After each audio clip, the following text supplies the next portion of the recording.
Okay, it says we're live here. Yeah, we're live online too. Yeah. Just takes a couple seconds for those on the stuff to realize it. Yeah, I'm waiting for my YouTube to show up here. Well, hey everybody. Welcome to my first live broadcast here. And got Dave with Southern Ohio Prepping here. I haven't seen anything back from Will yet. So Dave had something here he wanted to talk to you folks about. So I'm going to let Dave go ahead and talk about this. And yeah, go ahead, Dave. Well, we only got a couple people watching, but hey, it doesn't matter.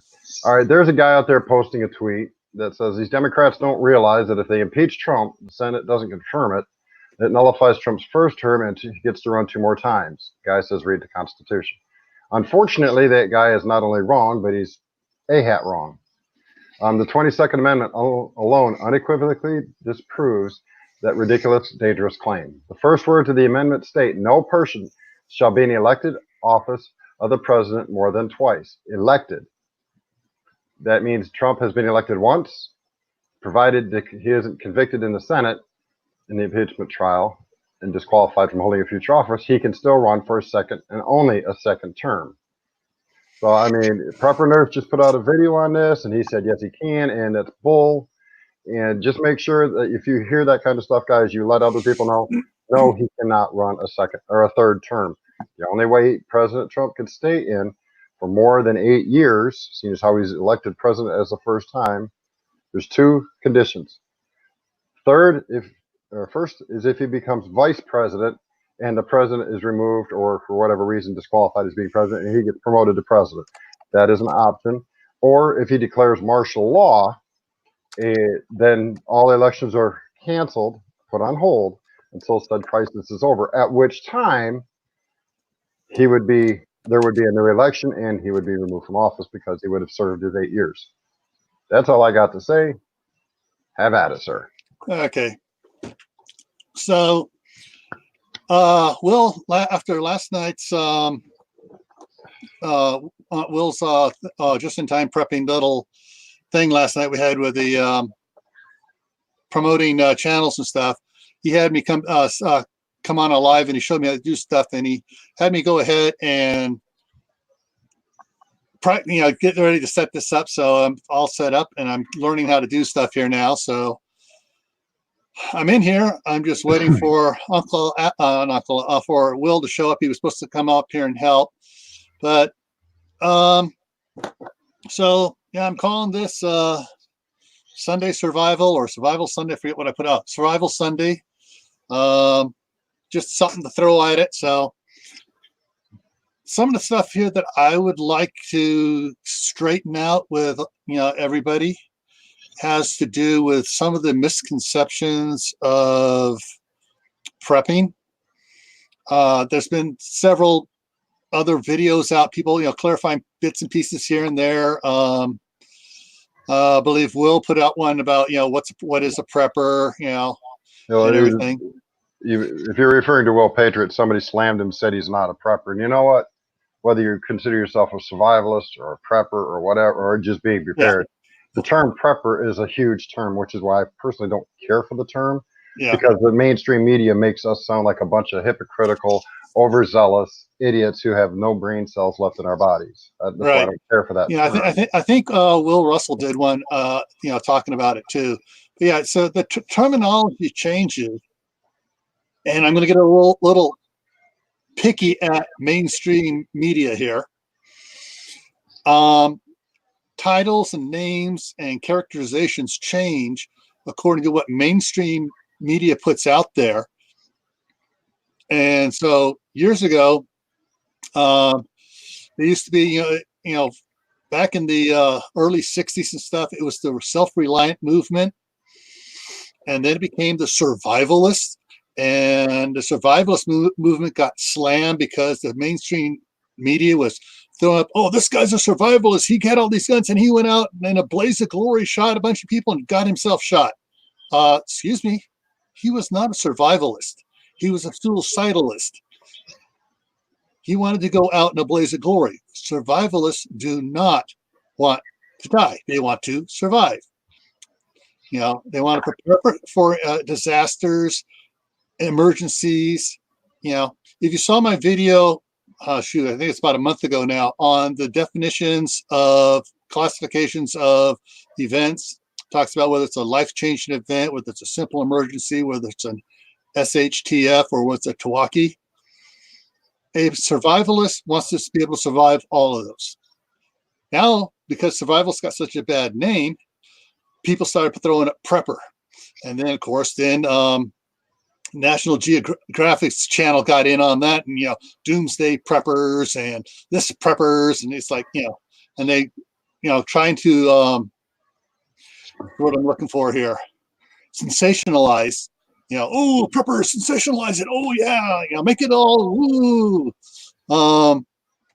like the PT Barnum, special, oh, come in and see it. And no, that's not what prepping is all about. Who knows what the next phase is going to turn into, be named, but it's all basically the same thing. It's old school living. Yeah. Discovery Channel did so much damage to the term prepper that's not even funny. Yeah, you go back and I look at my grandmother. She was born in 1899 up by Coeur d'Alene in northern Idaho. She grew up on a farm with 14 brothers and sisters. They did everything except make their own clothes. And even sometimes they made their own clothes. They went and bought fabric. They didn't make the fabric. But, they canned, they hunted, they fished, they farmed, they ranched, they raised everything. And, that is what, basically what a prepper does. They make sure they have knowledge to be able to do just about anything. Dan M, is that Nampa, Idaho? And that's what that's what, to me, that's what being self-reliant, a prepper, a survivalist is. You're prepping to be self-reliant and to survive emergencies, disasters, and whatever else life throws at you. I like having been in a scoutmaster for many years, I like the saying of Lord Baden-Powell, the general who founded Boy Scouts originally in England. He was asked about the scout motto, which is be prepared. And the reporter asked him, well, prepared for what? And he replied, why, any old thing. And that's, that's what it is. And now today, Scouts have taken that and they got a new patch out. We can read it here. It says, prepared for life. And that's what it is. You're being prepared for life. That's what being a prepper is. That's what being a survivalist is. That's what being a farmer is, a homesteader. You're preparing yourself for life. You're doing it on your own. You're not trying to be a suckling babe of the governmental system. And if you wonder about that, I'm talking about welfare state. So, hey, Sandy Hollow Homestead. I'm trying to do multiple things here, so if I'm not catching up on the side chat here, let me go back here and see if I missed anybody. Say hi to them. Dust Rider, or Rider Dust. I don't know why I want to say Dust Rider. Rider Dust. Who knows? Maybe she's got a nice long duster coat and rides a horse and goes through the prairie. I mean, we don't know. She never said. Or she writes in the dust. Also true. Okay, Michael Ryan, I got everybody here, I think. So, you guys have any questions or anything that you want to ask? Go ahead and fire them up in the chat, and I'll try to answer them. Put them in caps, that way one of us will catch it. Yeah. So, basics on preparedness. Some of the stuff we need to think about is you can't rely on what the general mainstream media, or as I like to call it, the counterfeit news networks. Yes, I am poking one specific network with CNN, Counterfeit News Network. But they, most of the mainstream media does they hype it up to try to make their ratings go up. And they do that on the backs of good, outstanding people like yourselves. Giving you guys a bad name, trying to find one or two that go to the extremes and then blow them even more out of proportion, making them look even weirder than I normally am or you normally are. Okay. So my concern is that we need to not go off half-cocked on anything out there in the public. People ask the question, well, what's a prepper? Probably the easiest thing you can do on that is to turn it around and say, well, you might be a prepper. Do you have extra food in your house? Do you have insurance? Do you have car insurance? Do you have life insurance? Do you have home insurance? Well, you're preparing for an emergency by paying for that insurance. Do you have extra food put away? Do you have a first aid kit? Do you have a big first aid kit? Well, hey, you're a bit of a prepper yourself. Get people to understand that prepping is just taking precaution, getting some little extra training to be able to be ready for emergencies.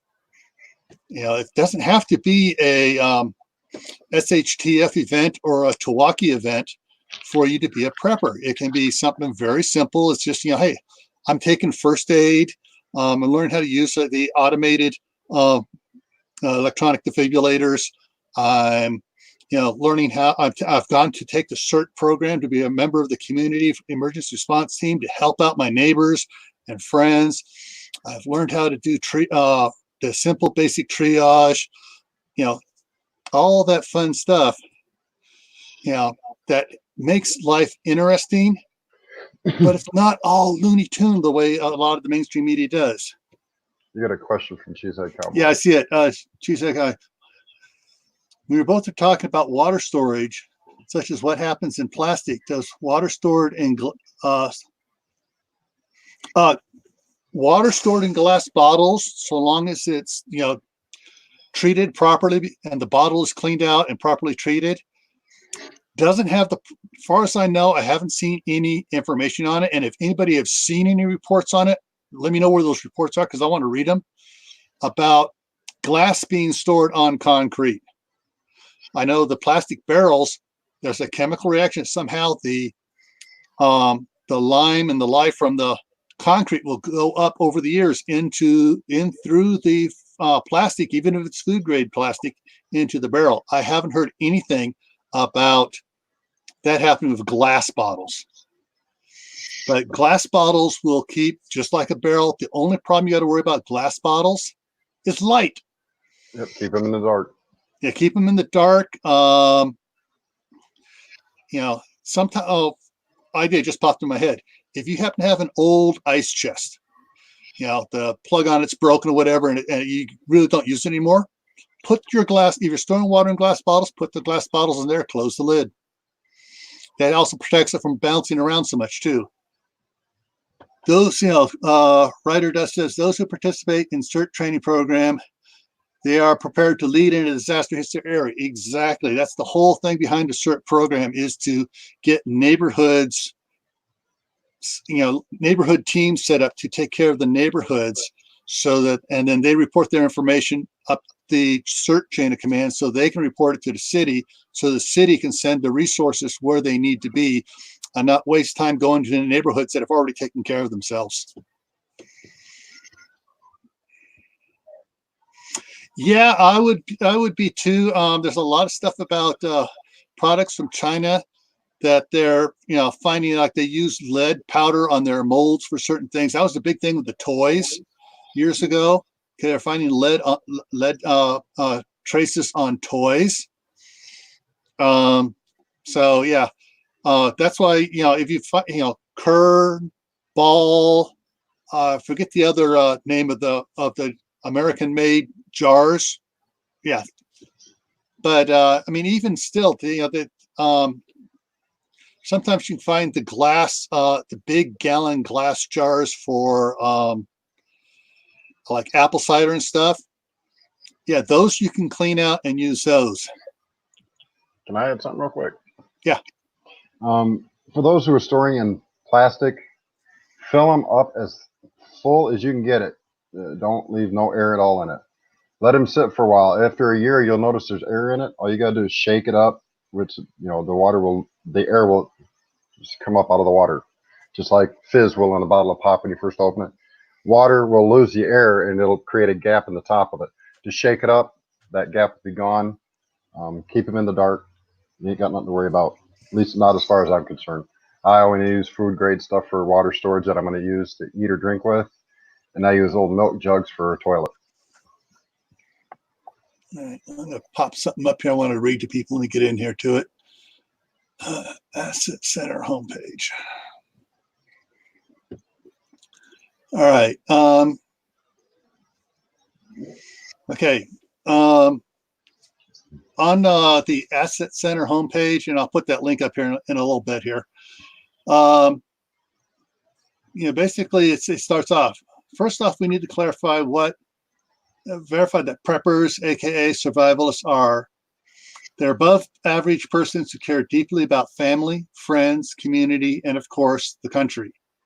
They recognize that disasters and emergencies happen all the time, and they plan ahead, take precautions, stock up on supplies, and get training into things like first aid, canning, gardening, etc. They are not gun-toting nuts who are out to die in a blaze of glory, as the left-wing counterfeit news networks would like you to believe. Those individuals did not survive and therefore are not survivalists. Why would anybody want to be a prepper or survivalist? Just look at the wildfires, earthquakes, droughts, winter storms, and flooding around our great country, and you'll see the need for getting prepared. I think that kind of wraps it up in a nutshell right there. Yep. Hey, Modern. Control C. And to add to that, those who sit there and spew that they will kill you and take your stuff, they're not preppers either. And no. They're also not preachers or anything else. So I would highly recommend not following those channels any further. Hey, Modern Refugee. Before they lead you to a grave. Yeah. Those that say, oh, well, I'm just going to take everybody else's stuff and my group's going to be fine. Well, some of the things they're going to take from other people are going to be bullets and not the way they wanted to take them. Yeah. But, looking at the events over the last several hundred years in this country, even though things are accelerating information-wise, technology-wise, I personally don't see the big SHTF Milwaukee events really coming to fruition and happening the way people want them to happen. I see natural disasters,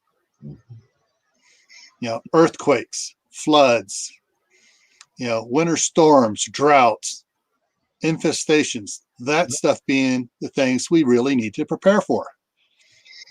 If you're prepared for those, you have just about everything you need to survive anything else. If you take a step back to an older lifestyle, do canning, make jerky, gardening, hunting, you're head and shoulders above those that are stuck in the city and are only interested in what's on the boob tube, what their friends and neighbors are dressing up like to try to keep up with the Joneses and dress the same way, go out drinking and partying so they can be sociable. Hey, I got out and went drunk last night. I'm sociable. I got neighbors like that. Yeah. My wife and I look at it this way. She used to do that sort of thing a little bit when she was single, go out with her girlfriends and stuff. And after we got married, all of a sudden I noticed a change in her about a year later. She stopped wanting to go to the movies all the time, stopped wanting to go out to dinner all the time. She realized, and she was an accountant already, she realized how much money she was wasting. And it became more important to her to pay off our house, pay off our cars, get out of debt, and get that stress off of us. Uncle Al, I didn't get a chance to go by the post office to check my mailbox. I will do that in the morning. There are a lot of things that we can do simply and easily to get prepared. There is FEMA. Now, FEMA is not a bad thing like the far left would like you to believe that, they're going to set up death camps and stuff. No, FEMA's not into that. That's the rumor put out by the far left to get the far right excited and doing stuff stupid. All right. FEMA has some great training out there, great information. Go to the Independent Studies website, and you can learn all sorts of things to do to get prepared. I'm hoping they'll put back up the one program they had called Household Hazmat.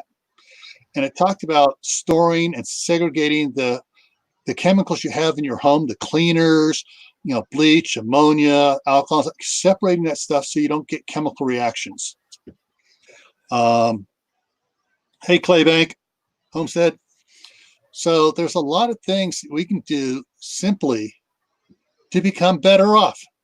It's not, I got to go jumping down this rabbit hole and do all this strange stuff that I'm really not comfortable with so I can become prepared. No, you don't have to do that. Start with the basic stuff. You'll be surprised how much you already do. If you haven't looked at your pantry and the cupboards in your house and taken stock of what exactly amount of food you have there. Well, negotiator. Check it out. Most people are surprised. They count up the cans of tuna, the cans of chili and beans, all that stuff, and figure out how many meals they can make from that. You probably have a good several weeks worth of food in your house already. And if you go and ration it, you probably have a month's worth of food in your house. So, easiest way to do getting prepared, get first aid training, learn how to use an AED. If you can, if your community has it, join the CERT program.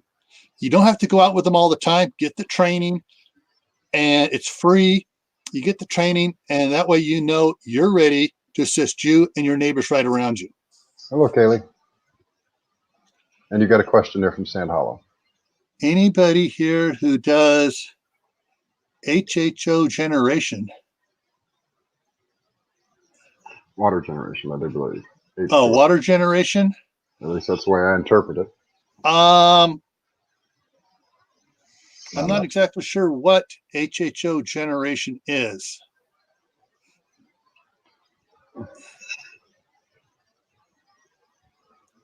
Negotiator, hi from Arizona. Hey, how you doing down there?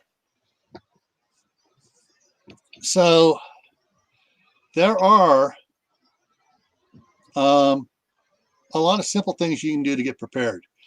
My mom started out after the 1971 Silmar earthquake in Southern California. After that earthquake, she became a big coupon clipper. She would only buy stuff if she had coupons for it. And when she'd buy it to the max of the coupons or the max of what she felt she could afford at the time. And by the end of a year, we had 4 months worth of food supply, just what she picked up on buying a little extra when it was on sale.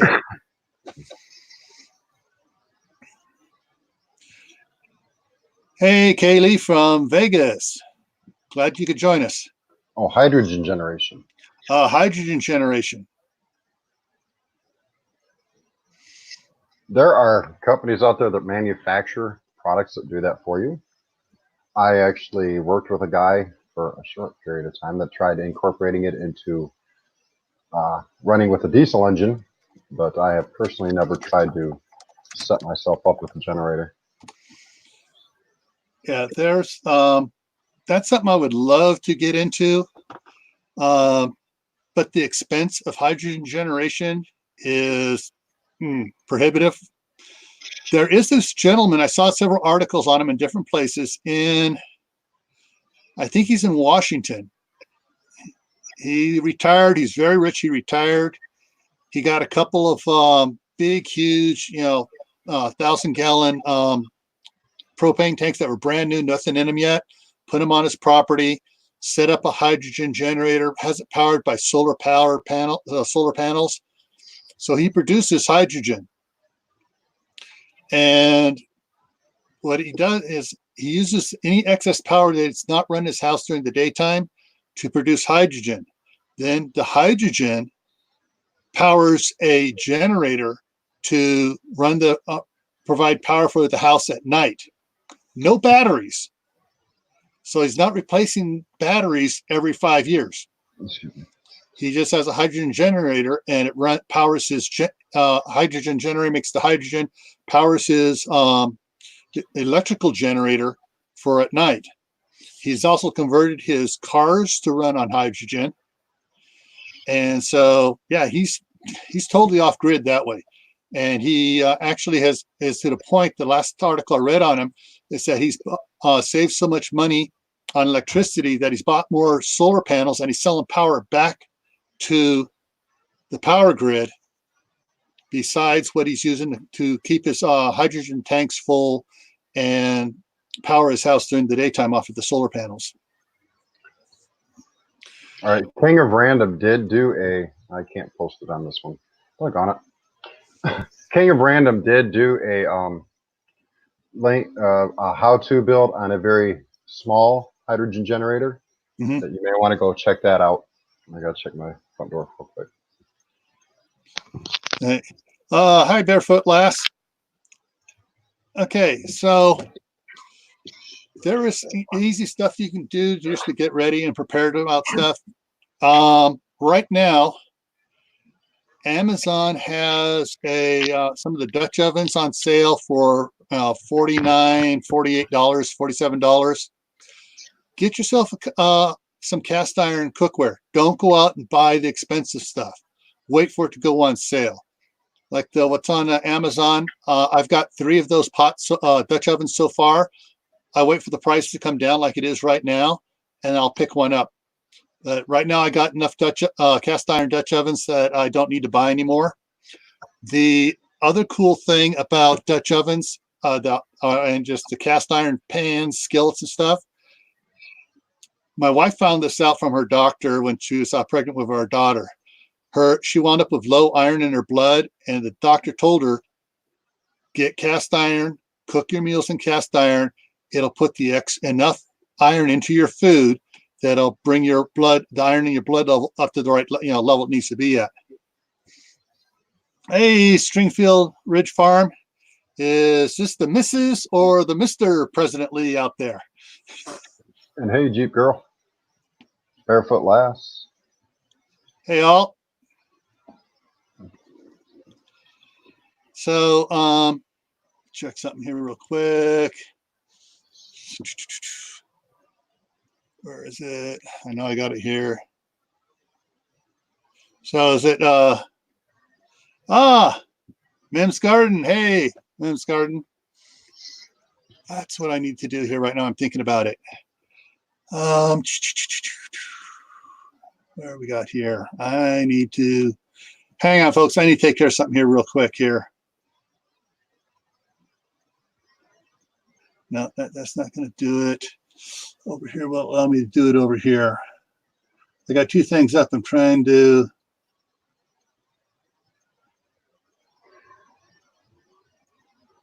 Okay, got that one done. Good. And I got to do another one over here. Hang on. I just realized something I don't have here, and I'm going to do it right now.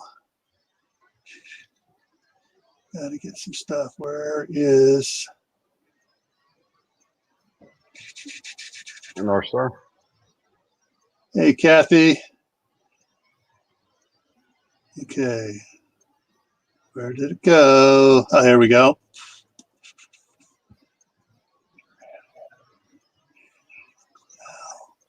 Okay, I had to make some moderators there. Yeah, Yeah. nobody could post links. Okay. Okay. Now we got a bunch of a couple good channels in here. I'm going to do some shout outs here. Some of the ones in the side chat here. Kathy at North Star Prepsteader. She has a great channel, you know, and so guys, check her out. Mimsy's Garden as well, and String Ridge Farm with Lee and Teresa. I love their channel. Go check them out as well. And of course, Uncle Al. If you guys haven't subscribed to Uncle Al is on the screen on the chat there. He is Die Bullfrog 79. Uncle Al is really smart. He's a little crazy. He says he's crazy. He says he's weird, but he is crazy like a fox. Sure. He has a lot of information, and he's got some really neat videos. So check him out. Okay, so we're sitting at 15 and 14. Okay. So okay. So guys, wow.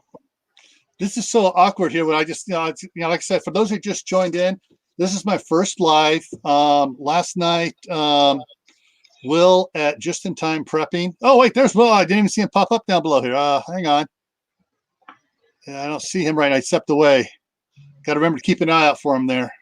Yeah, you got to watch the bottom down there. Close me out, Gil. I'm coming up on my TV on my PC. Okay, how do I close you out? There's 3 dots next to his name. Kick from studio. Yep. He should be able to come back in. All right. What got to do is go back and re-click the link, and he can come back in. I do believe. Okay. Otherwise, you may have to create another link and send it to him. Okay.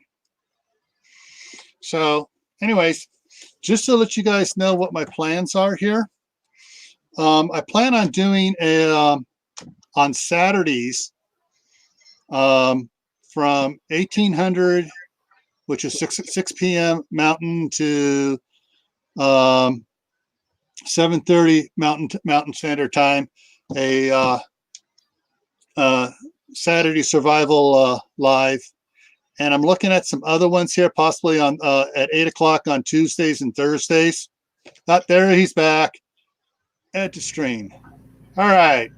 I went and got on my PC. My phone was not working very good. All right.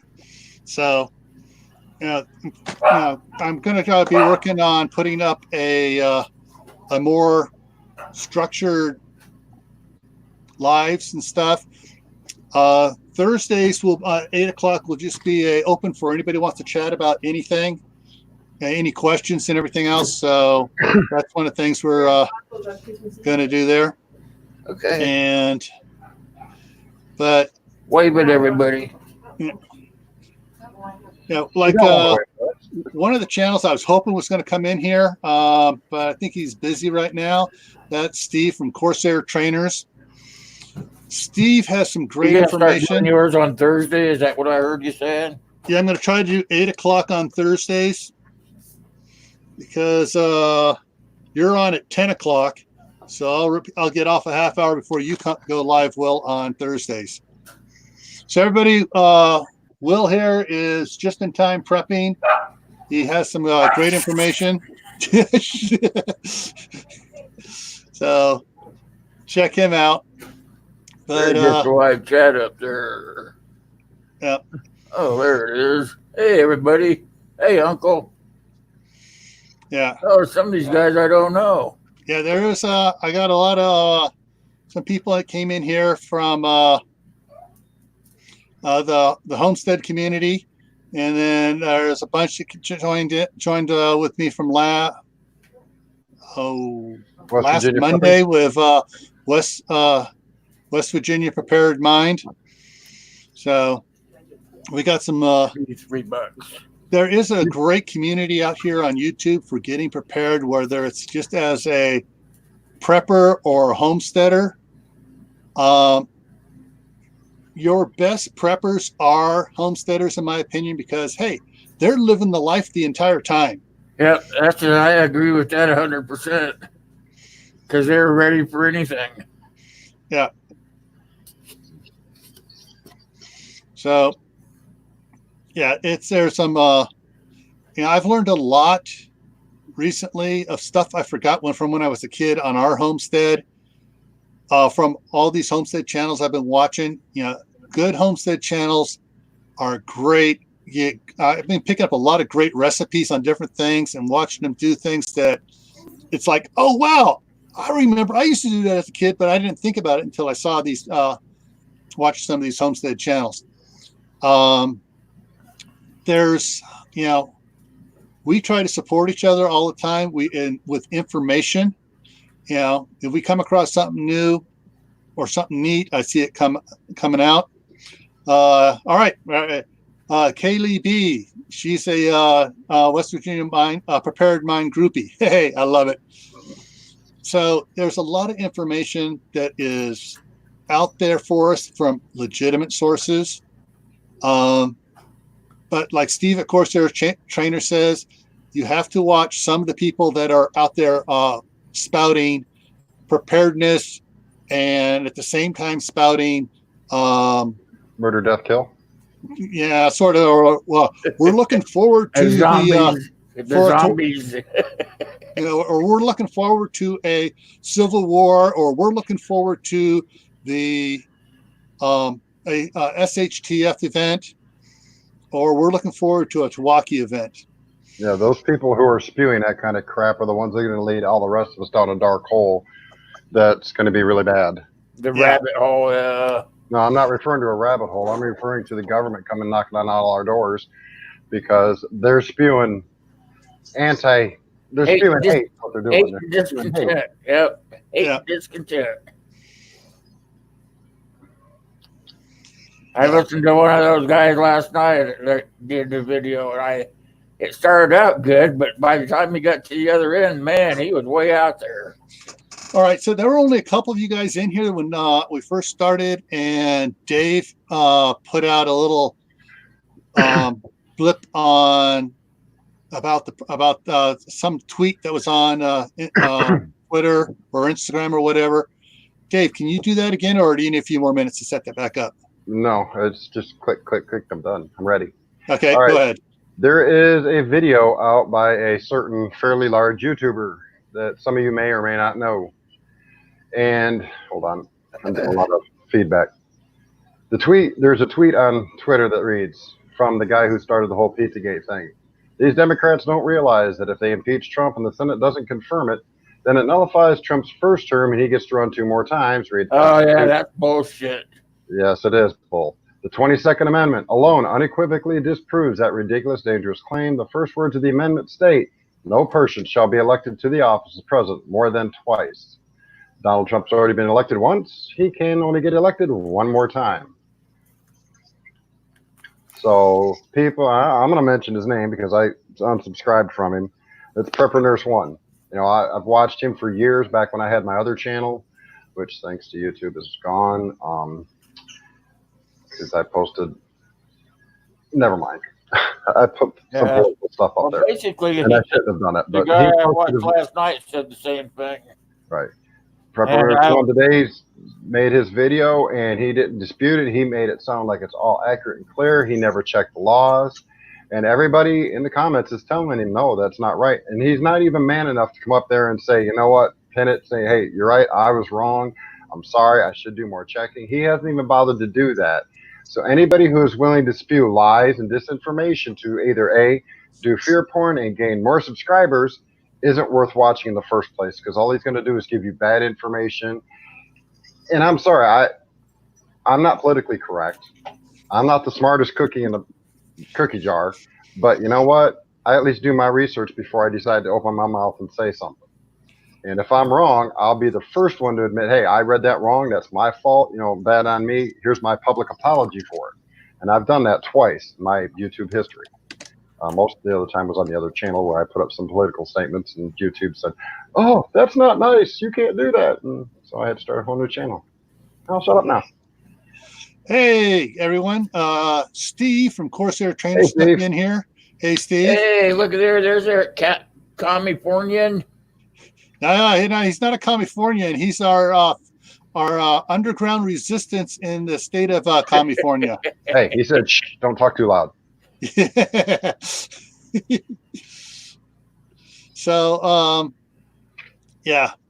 Like I said, if you want to learn information on good stuff, go check out Steve at Corsair Trainer. He's a former Marine, and his latest video, I love it. I almost fell out of my chair laughing because he was basically doing a online resume showing his background. And he did it with pictures showing all the things he did in the Marine Corps, at the working as at a prison, all the training stuff he does where he teaches. It's great. And there he goes again. Wolverines. Woohoo! Wolverines. I like the spoof he put out the other day. That one I did fall out of my chair. So, but folks, we need to pull together. Now here comes my political spiel. Okay. Uh-oh. It's not off the deep end. Our number one responsibility is to clean up our local government. Get involved with your local government. Whether you run or not, back somebody, find out who they are, back the good people. Once your local government's cleaned up, move on to your county government. Once you guys come together as a community, get your county government cleaned up, then start pestering your state. And don't be afraid to get involved. Yeah. Just don't make it public on YouTube, because YouTube will censor you and or delete your channel. Yeah. My dream of of getting a state government cleaned up, the state government will pass a resolution limiting their state representatives and the representatives from that state to the national government to term limits. And if enough states do that, it'll get passed nationally, term limits for senators and representatives. And that's the thing. Our local, quote, leaders, they're not our leaders. They're our local servants. Our state representatives are our servants. They're supposed to be there to serve the people, not to. Go ahead. I'll let you finish first. So I'm done. I was just going to say, the only problem with that theory is the fact that once you get to a certain level within government, you start getting corporate sponsorship. And that's what it is. It's sponsorship. You get paid by that corporation, and they pay other people to spill their malarkey on the general public, and to go to Congress and spill their malarkey in Congress, and they're paid. That's why people like, I can't say their names because I don't want your channel to get smacked, but there are certain politicians, shall we say, that are very, very exorbitantly wealthy, who have been in public service for 20, 30, 40 years, that are worth half of what Donald Trump's worth, and they've never done nothing but be in Congress. They haven't built buildings, they haven't done all this wonderful stuff, yet they're worth, millions, and some of them close to billions.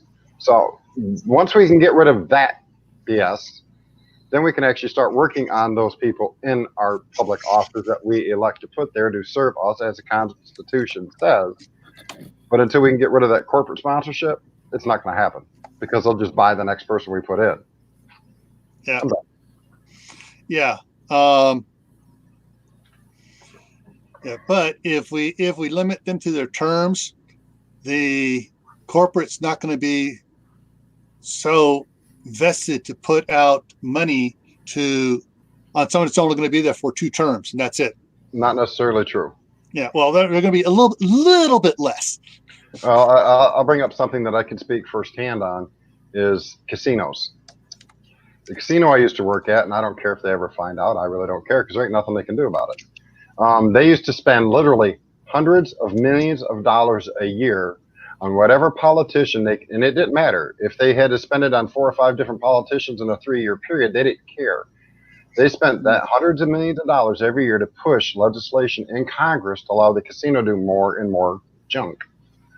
And it's easy for an Indian reservation, because and that's what I worked for, to get that stuff out there, because they're not paying stockholders, they're paying the tribe.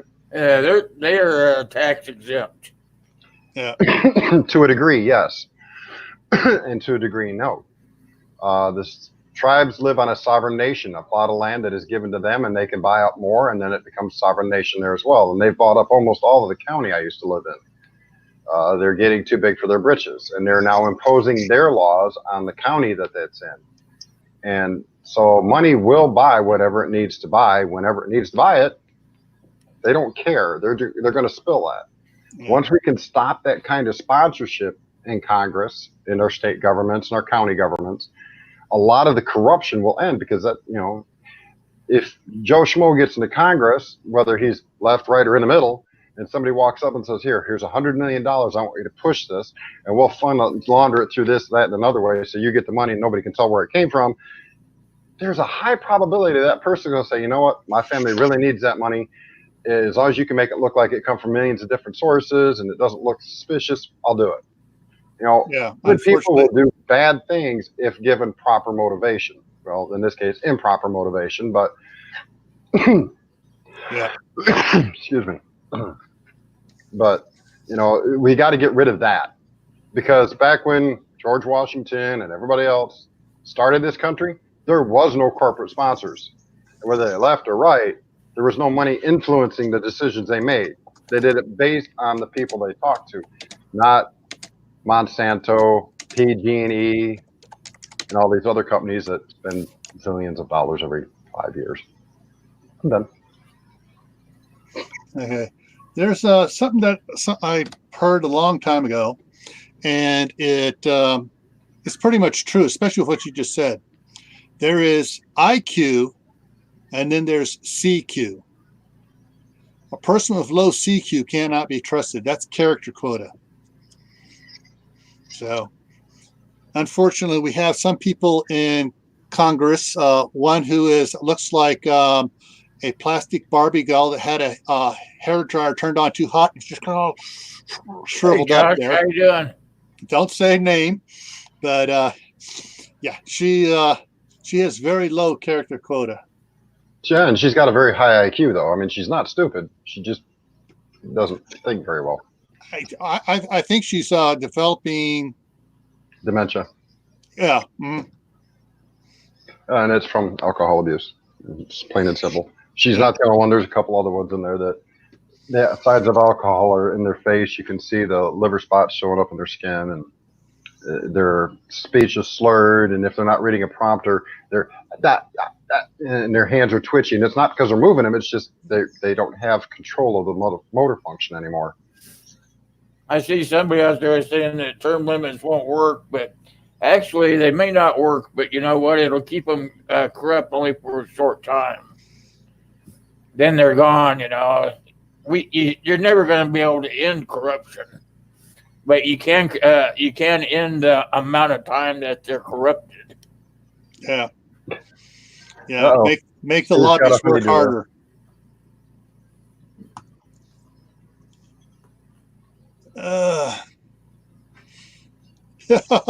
Oh, Steve, you don't want to have the big boss mad at you. No, because when the wife ain't happy, ain't nobody happy. So, before I forget, everybody, hope everybody has a very happy Christmas, and hope the holiday season through New Year, everyone is safe and from both accidents and weather and stress. So, Merry Christmas, everybody. Same to everybody for me. Whatever your preference, anyway. Yeah. Happy holidays. Yeah. Okay. Just for everybody out on the side, I see a comment from Kathy at North Star Prep Center. She thought that was a cool pop-up. Yard Streams allows me to throw up somebody's thing up there. Mm-hmm. like that. Yep. So that's something else cool about YardStream. Hey, StreamYard. can you come in? StreamYard, yeah. I don't know why I want to call it YardStream. I did too when I first started. It's easier to say. Yeah. So StreamYard, you can see the little icon. And once you go to a paid platform, so over there above Dave. Yeah, if you go to a paid platform, which will increase your stream time for more than 8 hours, because right now on the free version you only get up to 8 hours. If you go to paid, $20 a month, you can put your own icon there. You can actually put your channel icon there instead. Yeah, on like on Monday nights when Will's Monday night panel. Yep. He has his icon, this, up in the corner, just in time prepping. Hey, Jerry. Hey, Jerry. Jerry's in here. Oh, we got a stream going now. Yeah. So yeah, there's a lot of things, and it's even though it's wintertime, everybody, there's a problem that people have in wintertime that they don't think about. Water. It's not hot, so people don't drink enough water in the wintertime, so drink your water. Yep. Even though it's cold out and nice and cool, your body still needs that water. Yep. To a degree, you're right, Ryder Dust. To a degree, you are right. Should I put that up there? I would. Sure. Just in case somebody misses it. That's this one here? Yep. That's why I preached in a video I did a few weeks back, get your butts off, get off your lazy butts and go out and vote. Because if you ain't voting, you ain't out there doing it, you're actually part of the problem. Oh, man, I got my bully pulpit set up on Twitter, trust me. Yeah. So that's what I was saying. Get out there, vote. Start, really hammer on your local politicians. If anybody in the side chat that follows North County Off Grid up in northern Idaho up there with Bonner County and the crap that county's pulling with all the homesteaders up there, they've gotten really involved up there, the homesteaders, and they're actually getting the county to make changes, and try and stop their crap they're pulling up there. Pardon my French, but it is manure what the county has been trying to get by with up there. Okay. So have a request here. So there's President Lee and Teresa. All right. So I'm going to be doing live streams Sunday starting at 1:30, and not sure, I won't go more than 2 hours on any of these. Then Tuesdays and Thursdays at 8 o'clock, and these are Mountain Standard Times. So for those back in Eastern Standard Time, that would be 10 o'clock for Tuesday and Thursday. And then on Saturday, 6 o'clock to 7:30 Mountain Standard Time. And that way I can get off on Saturday before Will does his channel shout out. So, yeah, all right. Mimsy's Garden put out their North Country Off Grid. They're a great channel up there. I was hoping to get another channel in here to come up on. I sent them the link, but I guess Scott is a little busy. Scott is he's in California right now. He's setting up his homestead up in northern Idaho. That's Hidden Valley Homestead. Scott's basically my twin. We've both worked as operating engineers. We've both been in law enforcement. We're both from been in California. We both got getting out of California and heading to Idaho. So we're twins. Poor guy. Well, he has more hair than I do. Okay. If you guys want some more information on Mondays, I do a 7:30 panel. Yeah.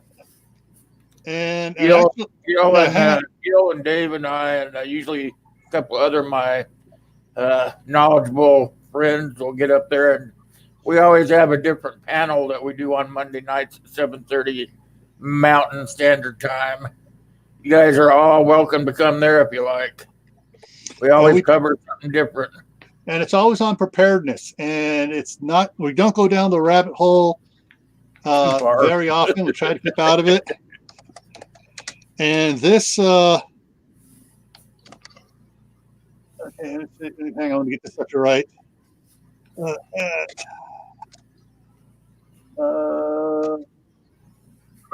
Hey, give me a second, guys. I'm having problems here.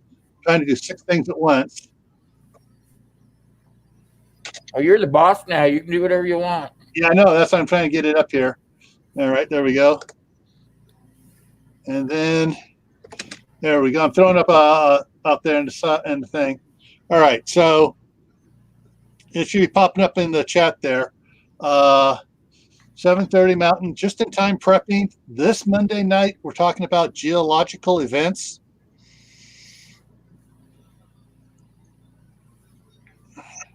Okay.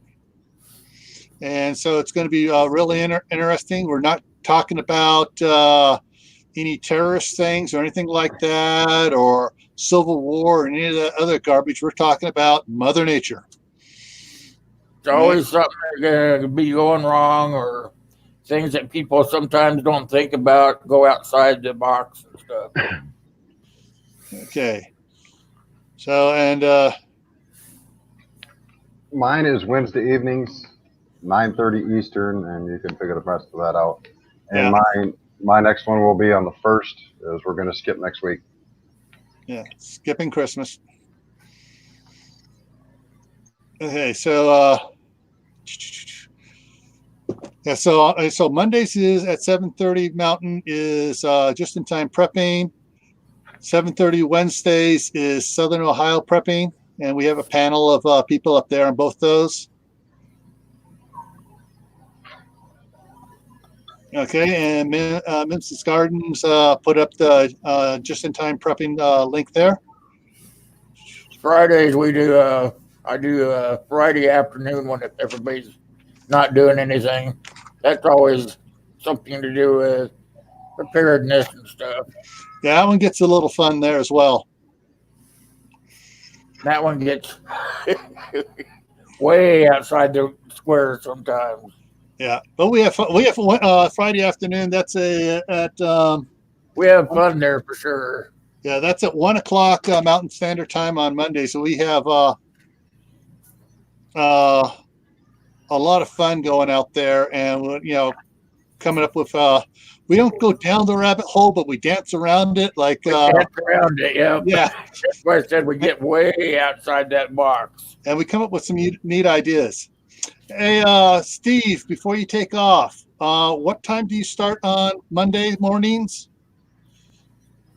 You throw that up here real quick, and then we'll get Steve's up there. I really like Corsair Trainers. He talks basic. He doesn't do the fluff baloney that a lot of preparedness channels try to do. That's where we go down the rabbit hole. And Steve is down to earth, straight talking, politically incorrect, socially unacceptable, and I love it. Hold on, I'll see. I think he left already. I'll see if I can't figure out what day and time he does his live. I believe it's on Monday at 8 o'clock. It's either it's 8 o'clock Western time. Yeah, and I think it may be 8 Pacific.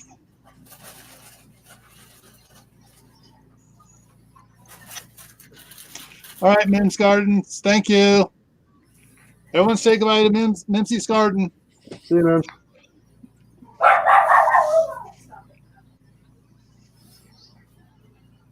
Nine Western Coast time. Yeah, 9 o'clock Pacific time. Yeah. So, but I know a lot of people work and stuff, and so they can't all make it into that. But check out his replays and stuff. He does a great series on the Boy Scout merit badges. It's like, how do you rate a merit badge? And he talks about, as adults, how do we rate trying to earn that merit badge? There he is. Steve threw it up there, 9:00 Pacific. So, having been a scoutmaster and had, before I left the troop, I had 95% of my scouts made Eagle, and I made them work for it. And they earned it righteously.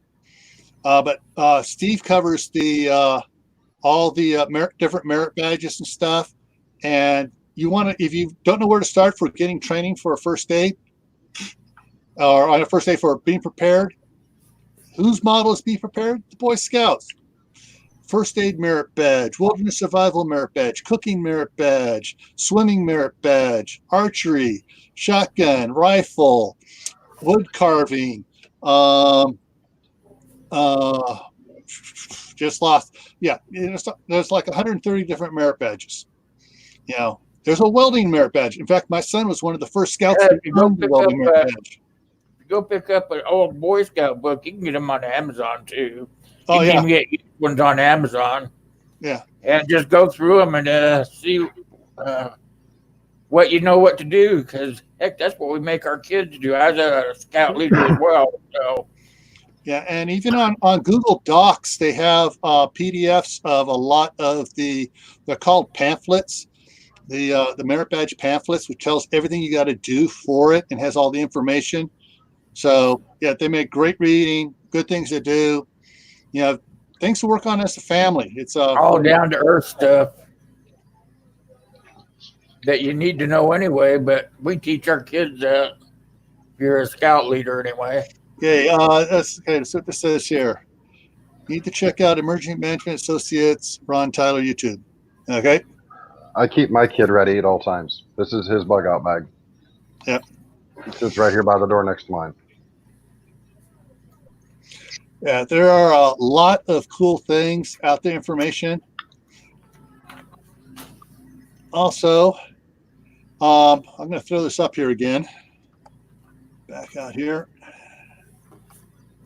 All right, I just threw up the Asset Center's website. And I'm going to move my camera around here, guys, so don't freak out. It's not an earthquake. Sure looks like one, though. I know. The Cascadia broke. There we go. All right, the Asset Center. On the banner here, right here, I'm sure you'll get in there, it says free documents. Click on free documents. Come on, let's go. There it goes. All right, so you got information like the California Delta hazard, communications, earthquake, emergency kits, fire prevention, floods, food storage, household hazmat, personal safety, planning for emergencies, water storage. Each of those folders is full of free documents and stuff for you to download. A lot of them are stuff I created and set up or found when I was the emergency management coordinator for Homeland Security. And that was my job at Homeland Security, was creating plans for the government to respond in like wildfires, floods, winter storms, earthquakes, tornadoes, hijackings, pandemics.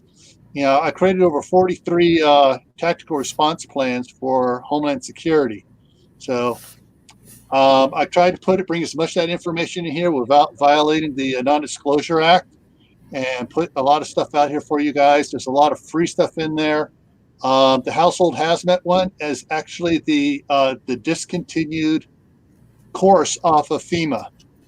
So a lot of good stuff in there. So a negotiator left us, or is leaving us. So, no, it's not leaving us. That was check out. Okay. Yeah.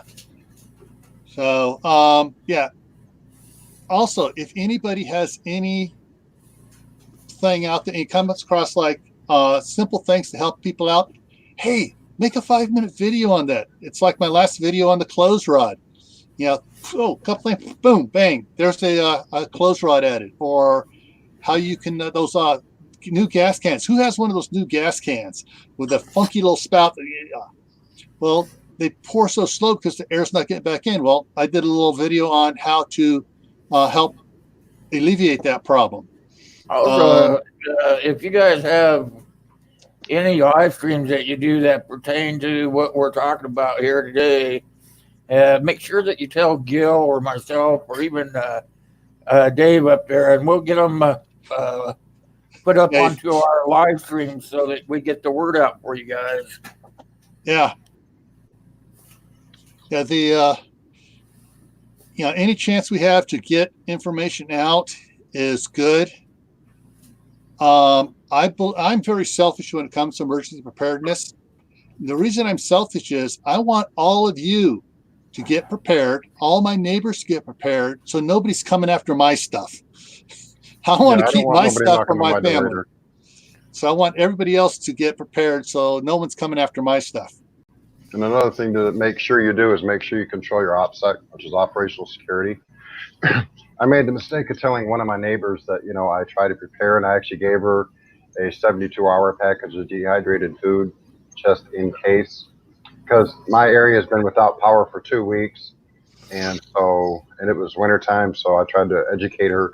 And now she's went and told about 70 other people, hey, Dave does this. And be very careful who you explain what you're doing to, because otherwise you're going to have, well, I've already told her they show up at my door, I'm putting a 12 gauge right in their face. Yeah. She stopped telling people. Yeah. Yeah. It's, you need to get your neighbors prepared without saying, hey, I got all this. Hey, I'm just starting out. I'm getting this stuff going. I think you need to get it done too. And bring it up in casual conversation. Don't go out to say, don't go out, what's the word I'm looking for? Yeah. Setting up a soapbox and preaching to everybody on the corner. Just as, things come up, mention people, hey, there's some great ways you can get prepared just by buying extra food, whatever. Get your neighbors to do it on their own. And then you can recommend, YouTube channels to them that talk about preparedness. And that way they're not zeroing in on you, but they're getting the information out there to get prepared themselves. And don't ever tell anybody that you've got a bunch of stuff. Just tell them that, hey, you get trying to think ahead, try to take care of your family before it comes. Because don't tell them how much you have. That's terrible. Because then people don't know how to keep their mouth shut. They don't have it, they're going to show up on your doorstep. Even if you tell them you have a little bit of food stored back, and that you're trying to do better, you're trying to make sure that they understand that they need to prepare. They don't bother doing it. She, trust me, hasn't prepared one bit. Even since I tried to explain to her what has happened here, she is unprepared. She will, I'll just come knock on your door, and I've told her, no, you won't. I don't have that much. Yep. I'm not going to say that's why you don't brag about how much you have. You just explain that, hey, you are getting a little bit extra here and there, and that way you're not giving away what you have. Yeah, and you can tell them, the government is not going to come and babysit them. That's the whole idea behind the website, ready.gov, is for people to get ready themselves. But bye, Barefoot Lass. But it doesn't matter. Some people, no matter what little you tell them, will over-exaggerate what you have told them and broadcast it to everybody. And that's what she's done. She's over-exaggerated what I've said. Yeah. It's she made it sound like I've got an arsenal in here and that I've got 200 years worth of food stored underneath the apartment is the way she exaggerates it. Yeah. I wish I had a storage station. Yeah, that's why you don't give it away. You just say, well, doesn't hurt to have a little bit extra. Well, when I see the reason I give those little 72-hour bag kits away is A, to get somebody thinking. B, it's mainly for the children in that apartment. An adult can take care of themselves. Kids can't. And my whole deal with it is, you know what? I don't care if you like it or not, but that'll at least keep your kids alive.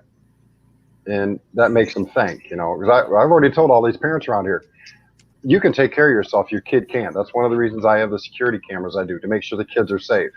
We have pedophiles that drive and go through the church parking lot next door and stare at the kids here. I can now take their license plate down, videotape what they're doing, and ship it off to the police. I will do whatever I have to protect the kids in my area as well as my own son. And that in and of itself gets other parents thinking. Once I've got them thinking, it's easier to get them and the train of thought that, hey, maybe we need to start doing things more proactively rather than reactively. If you can get somebody proactive instead of reactive, they're easier to convince to try to do other things, to think outside the box for themselves, not have somebody lead them by the hand down the street. Yeah. Yes, it is. Trying to think, okay. Back before I retired from Homeland Security, even a few years before that, when I helped set up the CERT program, which is Community Emergency Response Team for my city in California.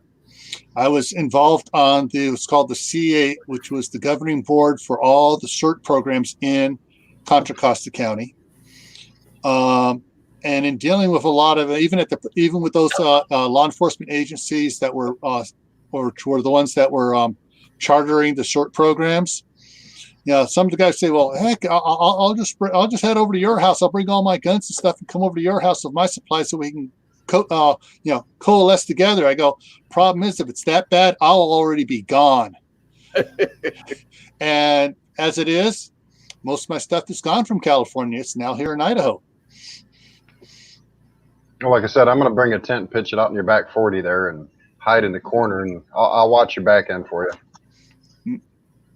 Well, like I said, the little town I'm in here, there's only 4 roads into it, and those are easily blockaded. And the entire town, basically the town, which is 1/4 square mile, it's actually a city, is a MAC, a mutual assistance group. Just about everybody has a garden. Just about everybody hunts. Just about everybody does something for preparedness. Cans, does whatever. So, yeah, I found the prepper's paradise.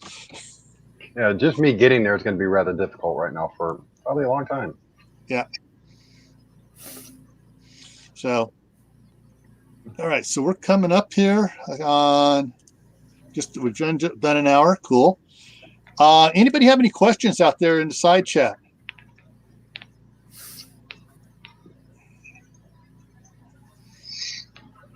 Well, while we're waiting for a question, I'll tell those who are new here about my channel. My channel, I do reviews.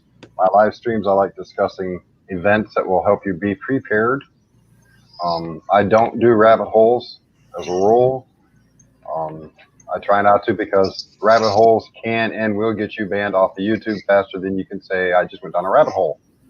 Because certain words are used, and that's what they look for. I try to do comedy once in a blue moon, although I'm not very funny, and my camera doesn't like it anyway. So, yeah, I'm a little channel. I like being little. I can produce more unique stuff. And but if you have any questions about doing video editing, I can do videos on that as well. I've ran sound before for a band. I ran sound for my church up in Michigan. So, hey, Howie, how are you doing? Hey, Food Forest, Howie. So if you have questions about that, feel free to hit me up. My email is in my About page. Yeah. My email's on my About page, and it's also in the description of most of my videos as well, down at the bottom. Hey, Food for Permaculture here. All right, guys. If you haven't had a chance to check out Howie at Food Forest Permaculture, check him out. The guy has a great garden. All right, yeah, it's really good. He lives his garden. His garden is in his house. Yeah, he is fabulous. Now, let me throw this one back up here. All right, this link here is to the to FEMA's independent studies program, and this will list all of the courses that are out there that you can take. Now, some of them may seem a little bit over the top for you, but there's like a public, where is it here? Get up here, find something. Oh, Animals in Disasters, Awareness and Preparedness is one of the programs. How many of you really thought about animals in disasters? All right, so that one's there. Look at the next page. It's sad to see, like in hurricanes and tornadoes, all these people leave their pets behind, and animals are left to fend for themselves for sometimes upwards of 3-4 weeks. And like people come back and whine and cry.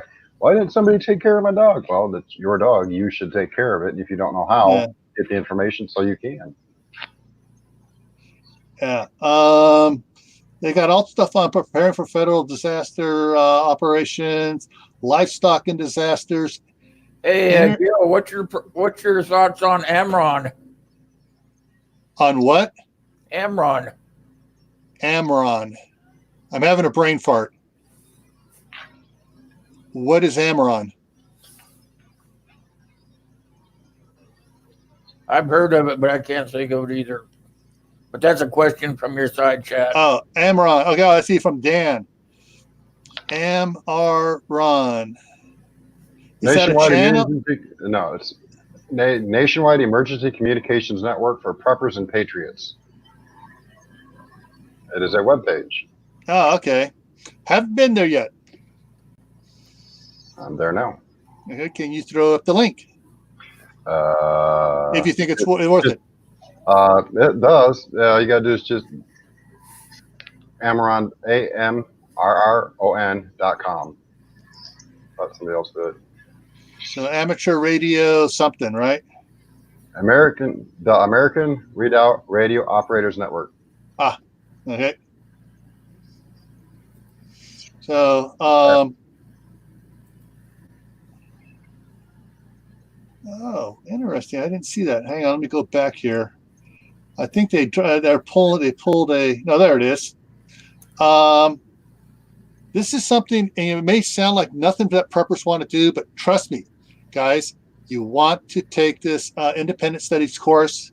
It's online. It's free. It's called Introduction to Incident Command System. It is not just about commanding an incident. It'll help you set up your home and everything better. But that's ICS 100, and that's Introduction to Incident Command System. But there's a whole bunch of neat stuff in there. There's that one here, exercise design. Well, an exercise design is basically a drill. Practice, how are you going to practice drills and stuff for emergencies and disasters?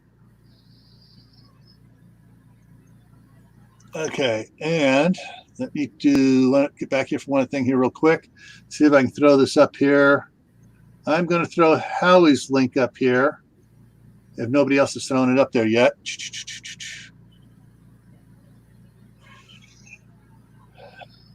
Control C. I only have one problem with the Amron website. It's trying to load unverified scripts.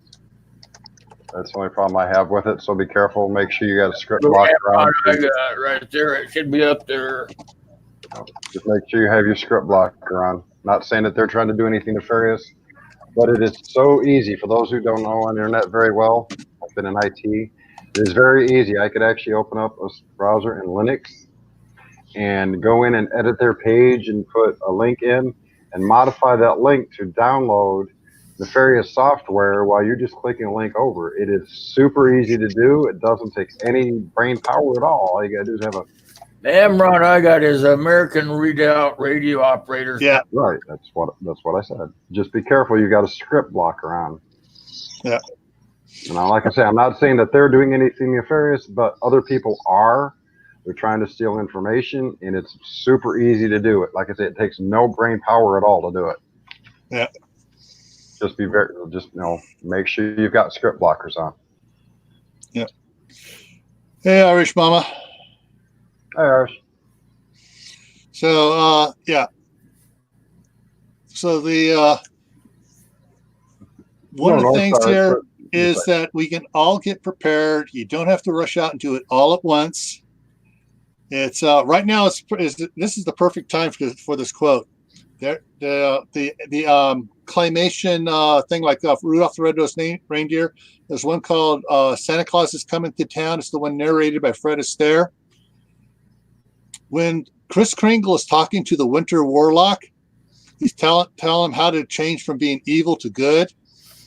And he's just telling him, you put one foot in front of the other, and soon you're walking across the floor. Put one foot in front of the other, and soon you're walking out the door. Preparedness is the same way. One step at a time. Get a little bit here, a little bit there. You're not off to run a marathon right away. You're just learning how to crawl and walk and getting prepared.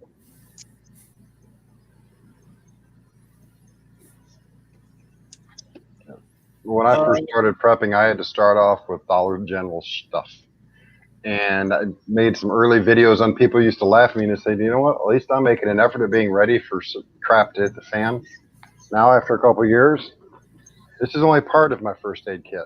And it's enough in here to make most EMTs extremely giddy with joy. Okay? It takes time to trauma kit. It is a full trauma kit. It is a blowout kit. It's everything you could need. I could hand it to an EMT and he can go to an active shooter response and take care of 5 victims with what's in that bag and still have stuff left over. Okay, that's the reason I built it. We have drug deals that go down here. There are people that bring guns in here. It's going to take one bad incident. Somebody's going to get shot.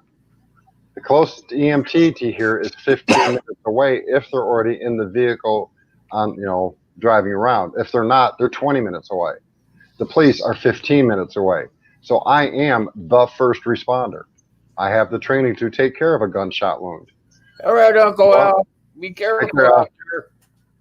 Take the time to get training in some things. If you live in an area where that's not an issue, then don't focus on that right now. Focus on having the Band-Aids, the ACE bandages, have a couple sets of crutches, the things that you can think of first.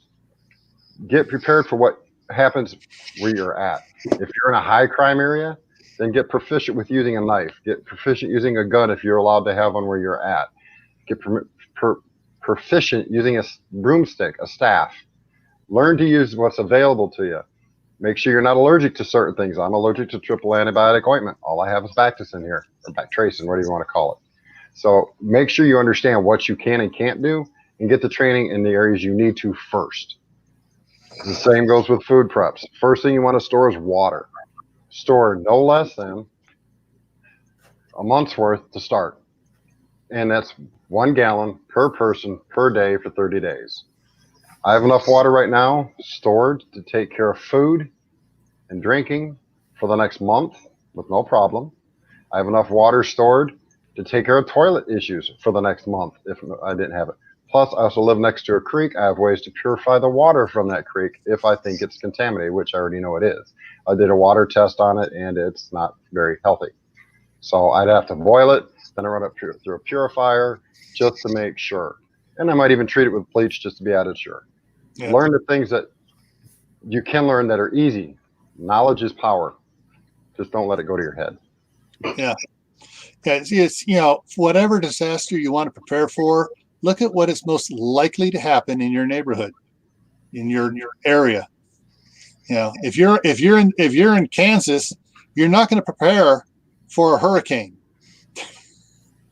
If you are in Florida, you're not going to prepare for an avalanche.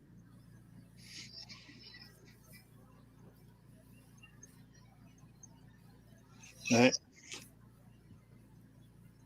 I'll throw this up here. Yeah, so it's like like me. I use Neosporin or the generic version of it all the time, but my daughter can't use the triple acting antibiotic. She's got to get the double. That's missing the one thing because she's allergic to the one item that's in it. So, yeah, and if you have medical conditions, asthma, allergic to certain things, what you can take, try to get extra if they're prescription. The only thing I say is, something if you're really good friends with your doctor and he writes you a prescription, ask him to up it a little bit. And then when it expires, take it back to him. Okay, I didn't use the stuff. Can I have another prescription? So I have this at home just in case for an emergency. And if you keep turning your stuff into him, you're going to build a relationship with your doctor of trust. I'm going to bring up something real quick. If nobody has went to see any of Prep Stutter's videos, I highly recommend you do it. It was through her video that I learned how to make pemmican. Okay, this lady does an awesome job. She's a God-fearing Christian. what else can I say? She's intelligent. She knows what she's doing. She lives the life. Go check her out, and you just might learn something new. And that's the best way to prep, is learning something new, is every chance you get. All right, I've so been watching her for the last couple of years. there's her link. Mm-hmm. I mean, I'll go over and check the link to the video. So from the video, you can go to her channel. So, yep, I highly recommend it. Yeah. Matter of fact, some of her videos are on one of my playlists. Other people's videos, I've got a few of her videos in that list because I actually think they're great videos for people to get information from. Now, I don't know if anybody else has done this. YouTube, there is a program you can get. You can get the free version, or you can pay for it. That to download videos off of YouTube, and I have on my one of these here. Let me pull it up here. On one of my backups, I have a bunch of videos of other people's videos that I thought are essential for me to have. I've downloaded them and I've put them on my my external hard drive there. That way, I have them with me and I can. Okay, here's her actual channel here. There we go. So Kathy's on the ball here. Hey, Jehoiadak Maccabeus, off grid and everyday survival. How you doing? My screen's messing up. Okay, so yeah. And I am right now subscribing to Prepsteaders, ringing the bell, all boom. Okay. Like I said, she's got great videos out there. Yeah. And I will put out, she's also not the only member of her immediate family that is a Prepsteader. Hey, Jay, good to have you in here. Oh, Jake. Modern refugee. Now I understand See you later time. I can't put any links up because I'm not a moderator. Oh, I was waiting for you to show. Hang on. Hang on a second. Let me get in here. Trying to get that link up there and it won't go. Hey, hang on 1 second here. Where is your last comment? Just type something in the chat, Will. Just type anything. Say hi, whatever, so we can link to your channel and turn you into a moderator. Yeah. Just say hi to Jehoiadak.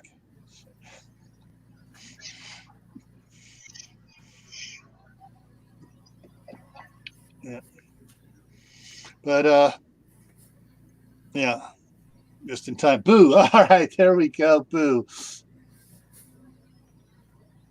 Add moderator. There we go. All right. Well, you're moderator now. You turned him into a Smurf. Oh boy. I just couldn't figure out. I'm so used to being blue or being the host that couldn't figure out why it wasn't going up there. Jay, there's quite a few people or Prepsteady people in here. Yeah, and there's also some homesteaders in here, and like Stringfield Ridge says, they are both homesteaders and preppers. But I think I misunderstood what he's saying too. The comment I just made about Prepsteader and her family. In my family, I got it. I am the only person in my family that actually is a prepper. I'm the only one.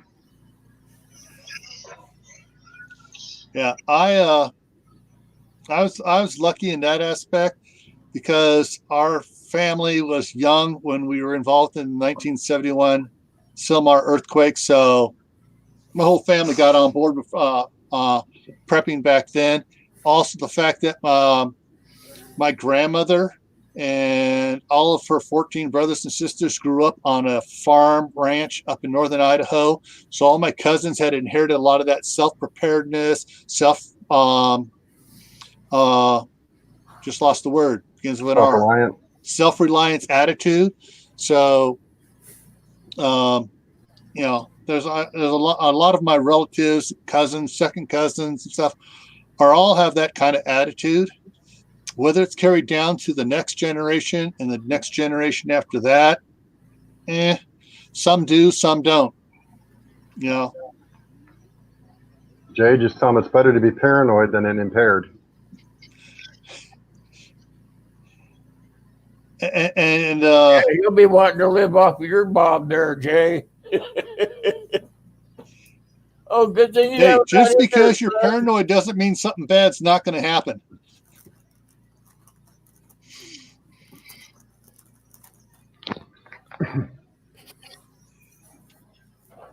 You guys gotta be stuck alongside the road, Jay. You and your dad, and your dad's gonna be thanking you. That's understandable, North Star.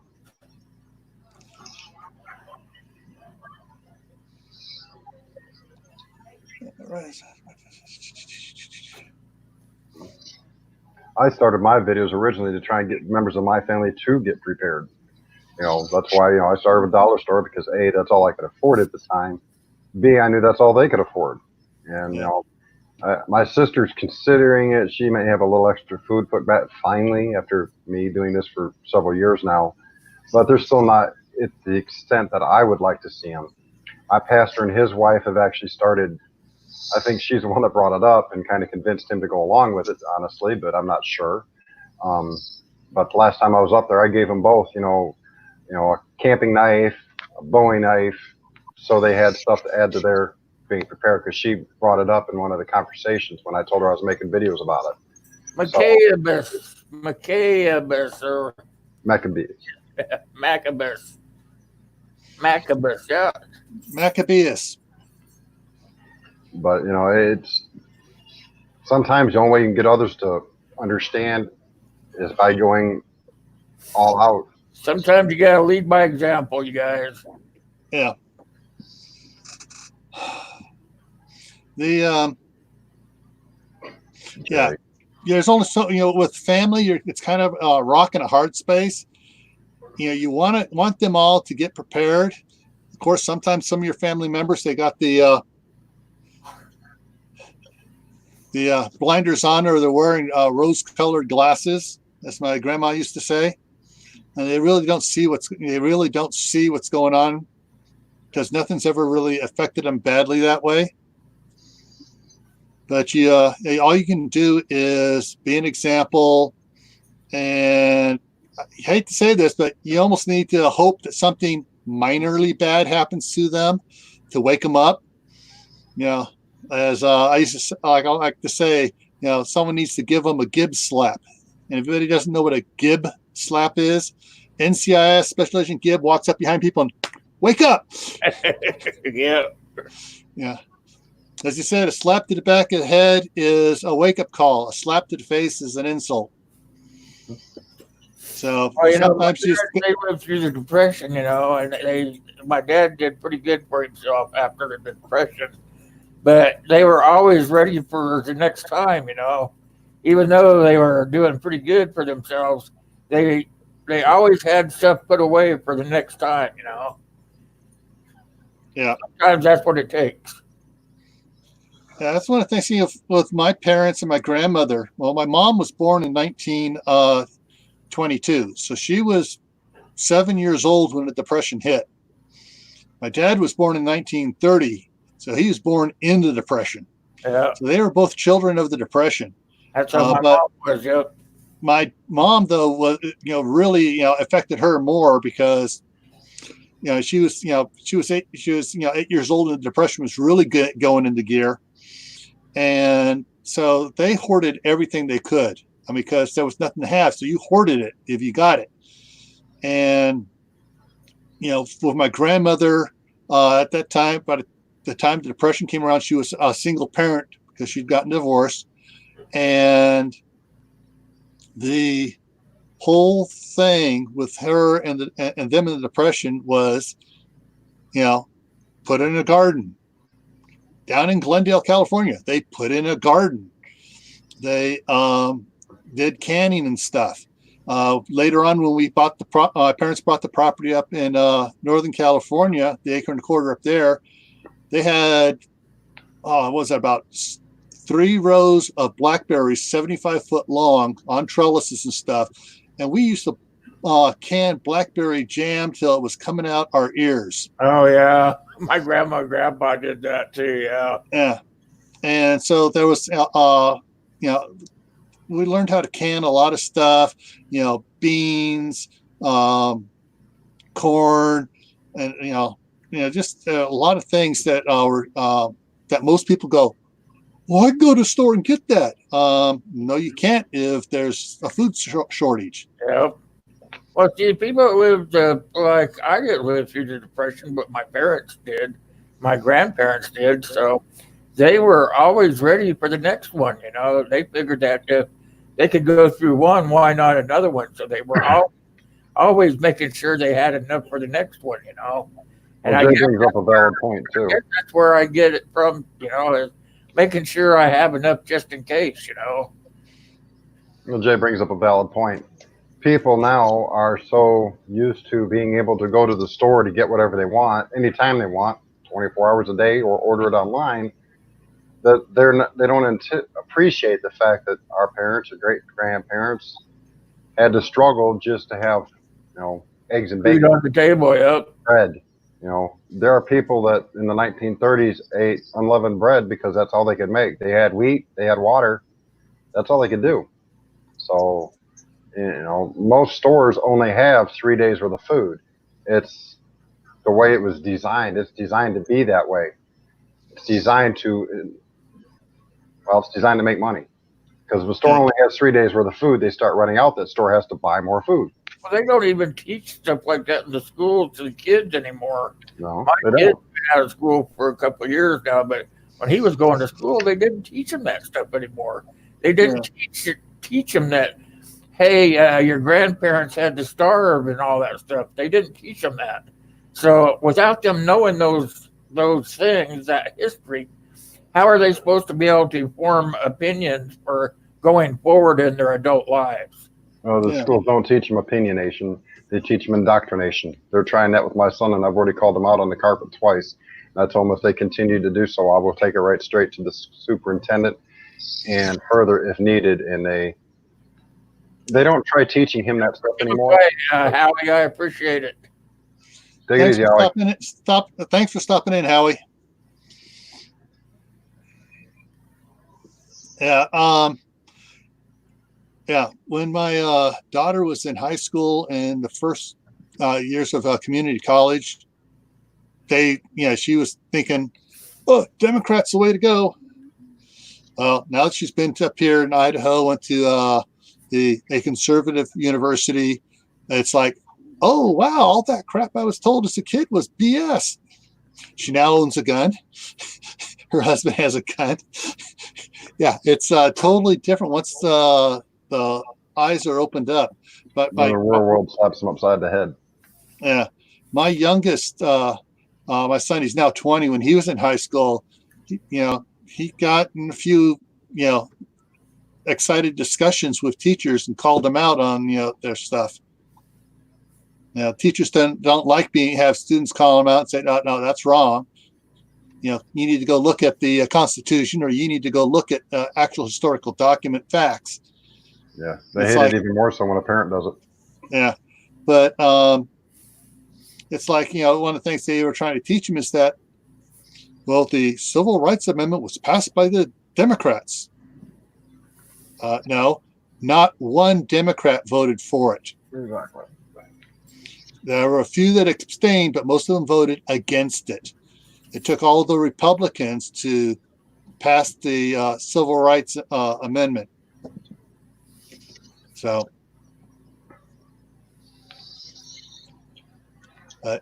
anyways, any questions? Any other questions from? Oh, what we got? Corresponding in there. I'm going to put this one up here so all of us can talk about this. Oh, wrong one. Wrong question. There we go.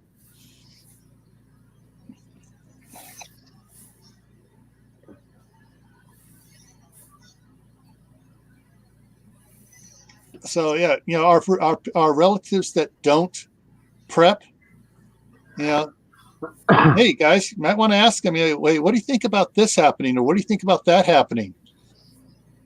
That's the young parents of today not knowing not being taught back when they were in school. Yeah. The a lot of people just don't realize the natural disasters that can happen, and then the quote, I guess you call it natural cycle of economics. They've been taught that if anything bad happens, that they'll be taken care of. Yeah. That's what they've been taught. Well, if it happens, the government's going to step in. They're going to take things into their own hands, and they're going to make sure that all the people are taken care of. Well, that's not true anymore. Maybe it never was. After the war, the government had more to work with, but they don't have that anymore. It's all gone into the politicians' pockets. All their money into the military now. So, yeah, for ever since shortly after 9/11, and definitely after 2005 with Katrina, the government is saying, "Hey, that's not our job to take care of you. It's your job to take care of yourselves." And they've put out stuff to help people prepare for it themselves. Training where they can get training on ready.gov or on the FEMA's website for training and stuff. But yeah, it's not the government's job to be your babysitter, to change your diaper and wipe your snotty nose. Let alone wipe your butt and give you the toilet paper to do it with. And it's, if people that actually look back at the Depression, the government didn't take care of the people. The government came up with jobs that people could go do, but they didn't actually take care of them. They still had to take care of themselves. They still had to go out and work in whatever jobs the government's created so that they could have things like gas stamps or food stamps or whatever, Yeah. But they weren't actually taken care of. The government just created jobs. Yeah. The last good Democratic president, I think, was Roosevelt with his job aids programs with the Civilian Conservation Corps and stuff. Things for people they were hand ups, not handouts. After the passing of the Civil Rights Amendment, LBJ turned it from hand ups to hand outs to try to indoctrinate and get a certain group dependent on the government. And there's even a actual recorded quote of him saying basically that, we've got to I got to sign this. It's going to pass even if I veto it, but we'll just use this to get them, depending on us. Jay, I hate to tell you, but there's more bunkers underground than you are aware of. I know of currently 7 that are not on any marked list. They are government secret bunkers, and I don't even know if Gil would be fully aware of where they're at, although I'm sure he knows stuff that he can't tell us. I'm positive of that. But there is at least 7 that I know of, and there's actually one here in Ohio, about 45 miles from where I'm currently living, that is restricted knowledge. So yeah, there's bunkers everywhere. Yeah. What's interesting is when some of the bunkers have become public knowledge and are no longer usable for their original intent, they become COOP sites or continuity of operation plan sites for other branches of the government. The biggest one I know of is Mount Weather. Mount Weather was supposed to be a big FEMA one and stuff. Well, after its cover got blown, FEMA still maintains part of it, but TSA, Homeland Security, immigrations, customs, enforcement, border protection, they all use that facility as their administration backup site if something happens to DC. And they've used it several times during winter storms when it's really bad in DC. Hey, everybody, Mount Weather, we're going to go up there and stay there for a while. Yeah, it's just like Cheyenne Mountain when its cover got blown. Cheyenne Mountain was originally part of NORAD. Yeah. Now it still functions within NORAD's parameters, but is more of a continuity of government now than it was originally intended as. Yeah. Cheyenne Mountain was supposed to be our government's big anti-nuclear, safe haven, where if you were rich and in politics, that's where you went. Now that it's no longer secret, and there isn't a single nation in the world that doesn't know where it's at, it's just used now for training, testing, and practice sessions. And if an event happens, it's fairly well protected. But now that everybody knows where it's at, they'll just bomb the front of it, and nobody will get in or out of it. Pretty much shut it down. Stuff like the Cheyenne Mountain, though, they have enlarged it for other things, because originally it was the command center for all the missile sites and for the Strategic Air Command. Well, when most of that went away with the change up of the missiles being placed on submarines and eventually the cruise missiles and changing up of the B-2 bomber and stuff like that, they decentralized command, and especially with the increased ability of the internet and the government internet to communicate for the military. It's they still have some stuff there, but it's a more of a backup site for operations and continuity.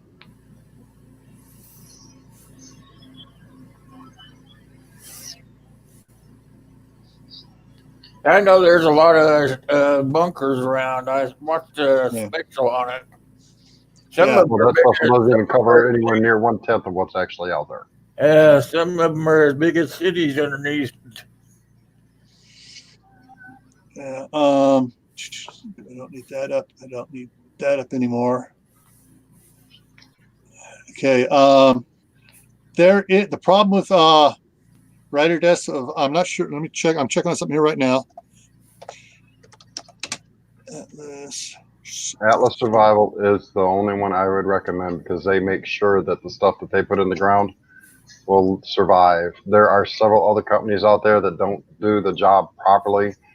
All you got to do is go to Atlas Survival Center's page, and their YouTube channel, and they actually go visit shelters that have been put in by these other companies. And I don't know, it was like 2-3 weeks ago, they actually went to one where another company had put it in, and it literally had completely flooded out, ruining everything in it. Yeah. So, I mean, Atlas Survival, they at least weld all their seams properly. Everything is gusseted and sealed properly. They actually put a true NVC filter inside it. They tell you what not to put inside your shelter, like propane, gasoline, stuff like that, because that's just an explosion waiting to happen. Yeah. There's another company out there which is being a bully to and against all the other ones like Atlas and the other ones, and trying to, put them out of business. And that's the one that's actually putting in the shittiest shelters. Yeah. And so I've seen several videos on it from homeowners and stuff about this other company. So let me go back up here.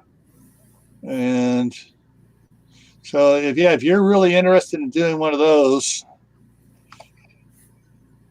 And the nice thing about Atlas is when you order one, he stops. Kathy got it. She beat me. I love it. The nice thing about Atlas is when you order one through him and it's paid for, that's where his knowledge of you and where anything else goes. He does not know where it actually goes in. He works through 2 or 3 other people. So it's actually a third party is the only one knows where it's being delivered. And then they hire another company to come in and actually bury it. So that even the company that delivered it doesn't know exactly where it went in. They just know a general area. So he does it in such a way that even if the government goes and takes all his records, they're not going to find any of it. They're just going to know, Joe Schmo bought it, but they don't know where it is. And if Joe Schmo decides not to tell them, they'll never get to it. Of course, Joe Schmo may wind up in Leavenworth for the rest of his life, but, that's a side point. Yeah. And yes, Jehoiadek, you are correct.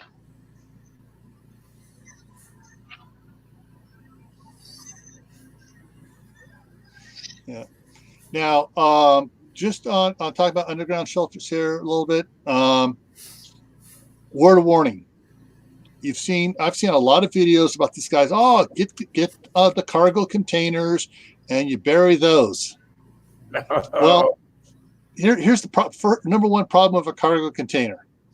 The wooden floor inside is a wooden floor. There's there's nothing. It's not airtight on the bottom. It's not watertight on the bottom.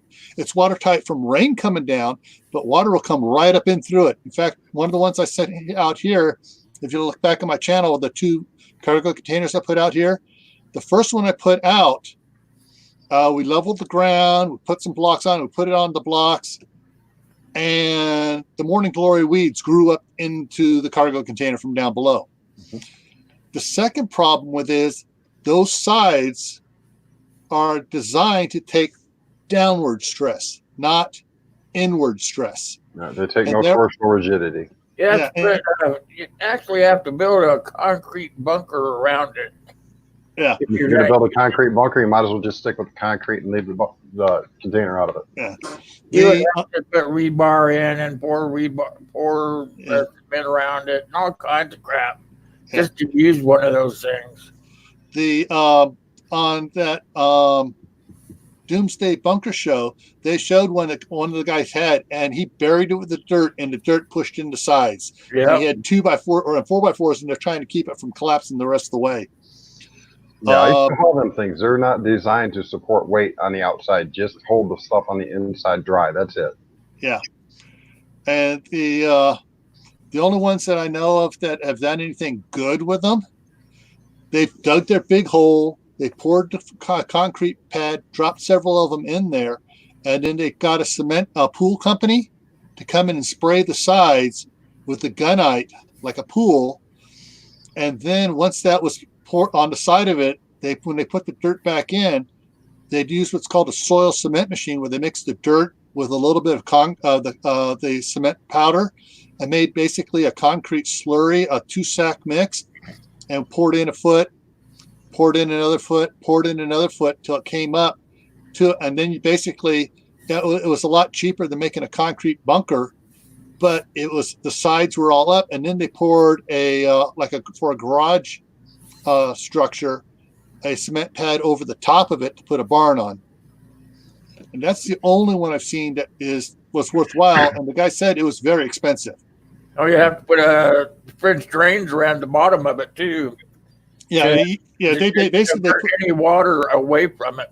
Yeah, they put in a 2-foot thing of a rock, and then put in a drain going away from it, so any water collected around it. But then the cement pad went out beyond the edge of the cargo container, so the cement was poured to cement, and it sealed it up. And then they sealed up the front, and then they just on the top they just had they made a stairwell going down into it. From the barn they put on top of it. Yeah. Yes, both. Yeah, it's pretty expensive. Even if you bought the container, it would cost you probably another $40,000 or $50,000 to make it usable. Well, like Jehoiadek and Ryder Dust both brought up, military cargo containers, which are used in deployments overseas, are metal top to bottom, front to back. Yeah. And those can be gotten pretty cheaply if you go through the U.S. government auction. Problem is, getting it shipped to you will not be cheap. Yeah. Because those take a special kind of machine to load them, and you'll need that machine at the other end, or one heck of a large crane to pick it up off the trailer, which again will be a rather large expense.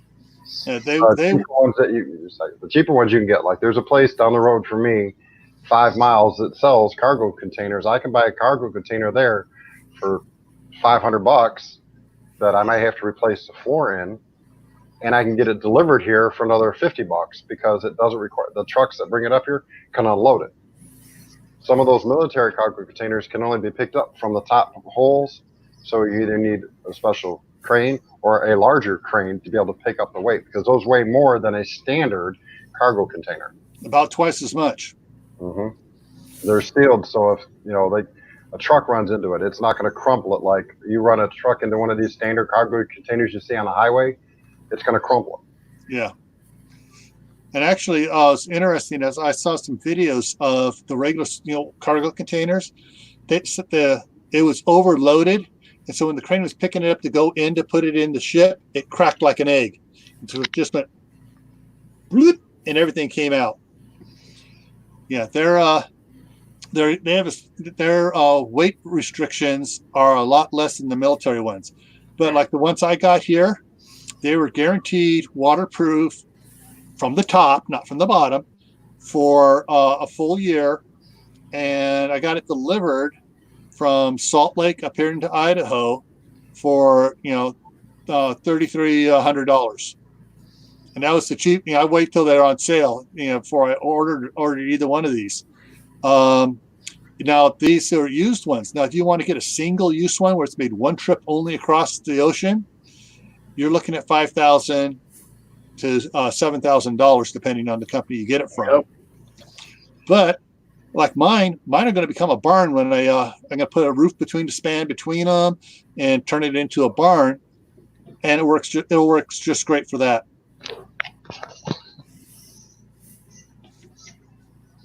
So yeah, like when mine was delivered, it was an F 450 pickup truck with the gooseneck fifth wheel in the back end, and the trailer was just a slope trailer that would the trailer was flat, but it would tip up when he went to slide it off, and he had a winch on it so he could slowly winch it off, let it slide down off, and then he pulled out from under it. The military ones cannot be carried by those; they're too heavy. That takes a special trailer and a special crane to pick them up. Mm-hmm. But if you can get one delivered, you'll have a virtual Fort Knox on your property. Well, Jay, if you can afford Batman's ultimate bunker, I think you ought to get one, because I like that one too. Well, see, I won't move underground because I remember what the Bible says in the book of Revelations. Mountains will fall on people hiding in underground. So yeah. I'm not going underground.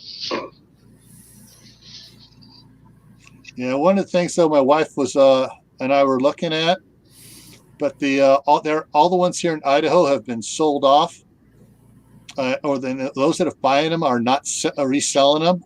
Was the old missile silos up here? You can find them in Kansas. Yeah.